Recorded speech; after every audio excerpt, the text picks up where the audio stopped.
प्रिय दर्शकों, जय श्री राम।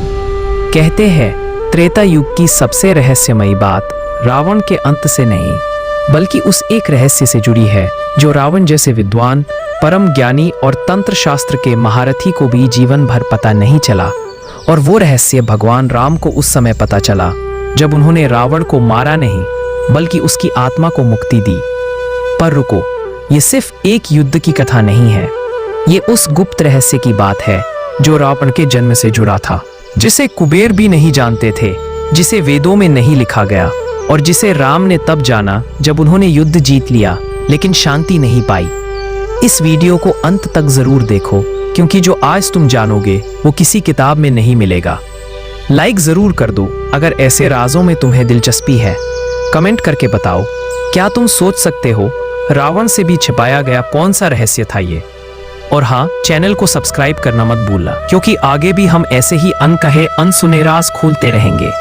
अगर तुम्हें लगता है कि रावण सिर्फ एक राक्षस था तो तुम आधी कहानी जानते हो। असल में रावण कोई साधारण राक्षस नहीं था, वो देवताओं से भी ऊंचा बैठा एक ध्वस्त देवता था। लेकिन वो कौन सी शक्ति थी जो उससे भी छिपी रही और राम को उसका आभास हुआ?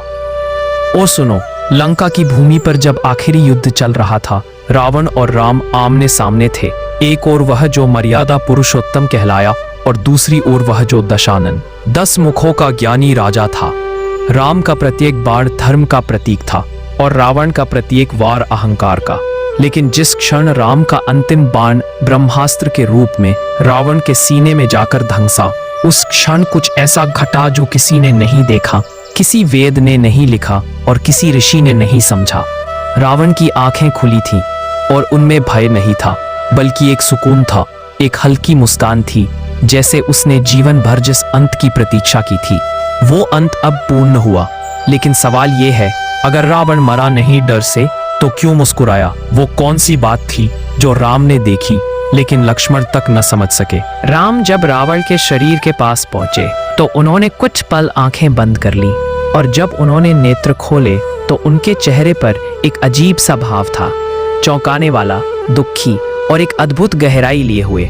वो बोले, ये युद्ध मेरी जीत नहीं, एक प्राचीन ऋण की समाप्ति है जिसे मैंने इस जन्म में चुकाया।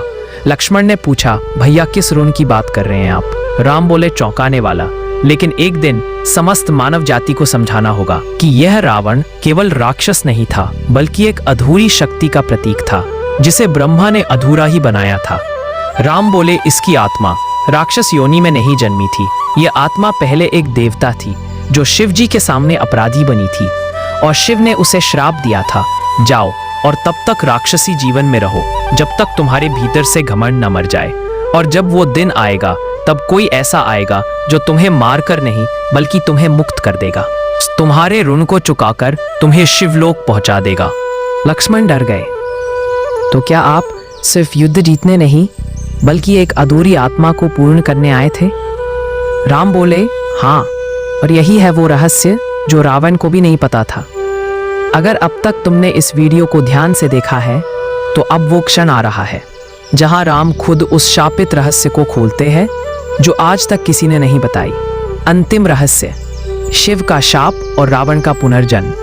राम ने आगे कहा, रावण को जीवन भर यही भ्रम था कि वह शिव भक्त है, लेकिन असल में वो पुनर्जन्म में आया हुआ अपराधी था जिसे मोक्ष केवल शिव नहीं बल्कि विष्णु के अवतार से ही मिल सकता था, क्योंकि उसके पाप ब्रह्म हत्या और तपस्या में छलके थे।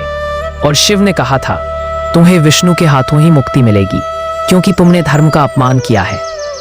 लक्ष्मण ने पूछा, पर भैया अगर ये बात रावण को भी नहीं पता थी तो आपको कैसे जानकारी मिली? राम ने मुस्कुराते हुए कहा, क्योंकि मैं विष्णु हूं लक्ष्मण, और जब ब्रह्मांड में धर्म डगमगाता है तो मुझे आना पड़ता है, पाप को सिर्फ मारने नहीं बल्कि उसकी आत्मा को सुधारने भी। राम ने रावण की चिता के पास खड़े होकर आंखें बंद की और बोले, अब जाओ शिव के पास, तुम्हारे सारे ऋण चुक गए, अब तुम वो बन सकते हो जो तुम होना चाहते थे, शुद्ध आत्मा, मुक्त चेतना, पूर्ण रूप से देवतुल्य। उस पल एक अद्भुत प्रकाश आकाश में उठा और रावण की आत्मा एक श्वेत रेखा बनकर अंतरिक्ष में विलीन हो गई। तो मित्रों, रावण का अंत सिर्फ राक्षसी प्रवृत्ति का अंत नहीं था, वो एक अधूरी आत्मा की पूर्णता थी, जिसे समझने के लिए केवल आंखें नहीं बल्कि अंतरात्मा चाहिए। अगर आपको ये कहानी सच्चे अर्थों में छू गई हो तो एक लाइक जरूर करना, कमेंट में जय श्री राम लिखकर बताना कि आप अंत तक जुड़े रहे, और ऐसे ही अनकहे राज जानने के लिए चैनल को सब्सक्राइब करना बिल्कुल मत भूलिए। और याद रखो, हर रावण को मारने के लिए राम नहीं आते, कभी कभी राम आते हैं रावण को मुक्त करने, क्योंकि संसार सिर्फ अच्छाई और बुराई का युद्ध नहीं बल्कि आत्मा की यात्रा है, अंधकार से प्रकाश तक। मिलते हैं अगली कथा में एक और अनसुने रहस्य के साथ।